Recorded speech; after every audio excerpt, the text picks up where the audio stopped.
આ ઘટના ખૂબ જ નિંદનીય છે, ખૂબ જ દુઃખનીય છે અને ખૂબ જ ગંભીર ઘટના છે। આ ઘટના જ્યારે મને પહેલી વખત જાણવા આવી ત્યારે મને પણ રડવું આવ્યું હતું અને અહીંયા કોઈ પણ વિદ્યાર્થીઓ ઊભા છે એને પણ રડવું આવી જાય એવી ઘટના છે। આ ઘટના છે એ અમે અત્યારે વર્ણવી નથી શકતા, પણ આ ઘટનાની અંદર વિદ્યાર્થીઓનું અપહરણ થયેલું છે, એમના પર રેગિંગ થયેલું છે, એમના પર મારામારી થયેલી છે, એમના પાસેથી પૈસાની માંગણી પણ થયેલી છે।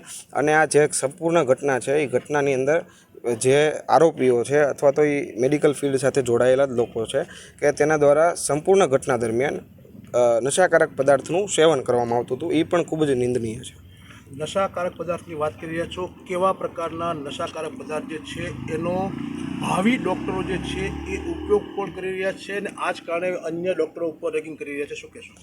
આ ખૂબ જ નિંદનીય વસ્તુ છે। આની અંદર તો એક તપાસનો વિષય છે, એની અંદર હું વધારે ના કહી શકું, પરંતુ સરકારશ્રી છે એના ઉપર મને સંપૂર્ણ વિશ્વાસ છે કે આની અંદર સંપૂર્ણપણે એમના દ્વારા યોગ્ય અને નિષ્પક્ષ એક તપાસ કરવામાં આવશે એવો મને સંપૂર્ણ વિશ્વાસ છે અને સરકારશ્રી એના ઉપર ખરા ઉતરશે એનો અમારા વિદ્યાર્થીઓને પણ વિશ્વાસ છે।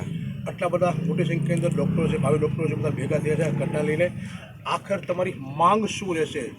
આખિર અમારી એક જ માંગ છે કે વિદ્યાર્થીને ન્યાય મળવો પડે। આજે આ એક વિદ્યાર્થી સાથે આવું થયું છે, આવનારા સમયની અંદર કોઈ પણ વિદ્યાર્થી સાથે થઈ શકે। જો આજે સરકારશ્રી દ્વારા યોગ્ય પગલાં અથવા તો કોઈ પણ કાયદાકીય યોગ્ય પગલાં નહીં લેવામાં આવે તો આવનારા સમયની અંદર વિદ્યાર્થીઓ છે એ વધારે હેરાન થશે અને આવનારા સમયની અંદર એક સારો ડૉક્ટર મળવો મુશ્કેલ થશે।